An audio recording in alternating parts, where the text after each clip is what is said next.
বাংলাদেশ দুই পুনর্গঠনে ছাত্র জনতার লড়াইয়ের পাশাপাশি গণমাধ্যম কর্মীদের ভূমিকা অসামান্য বলে মন্তব্য করেছেন এবি পার্টির সাধারণ সম্পাদক ব্যারিস্টার আসাদুজ্জামান ফুয়াদ।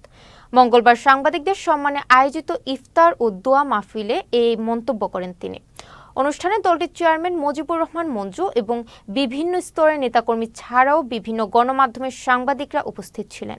বাংলাদেশে যখন আমরা সংস্কারের আলাপ তুলছি, বাংলাদেশে যখন আমরা বাংলাদেশ দুয়ের দায় ও দরদের আলাপ তুলছি, বাংলাদেশের প্রতিষ্ঠানগুলোকে জনগণের প্রতিষ্ঠান বানানোর লড়াই করছি, তখন আমাদের বিরুদ্ধে প্রোপাগান্ডা, বিভিন্ন ধরনের মিসনোমার এবং ডেমেনিয়ার ক্যাম্পেইন চলছে। এই জায়গাগুলোতে আমরা বোধ করছি যে বাংলাদেশ দুই করার আগে আপনারা যারা ঐতিহাসিক ভূমিকা পালন করেছেন, দয়া করে আপনারা রাজপথ থেকে চলে যাবেন না, আপনাদের লড়াই থেকে আপনারা চলে যাবেন না। আপনারাও এই দেশের নাগরিক, আপনারাও ২৪-এর যোদ্ধা, আপনারাও ২৪-এর আন্দোলনের অন্যতম অংশীজন।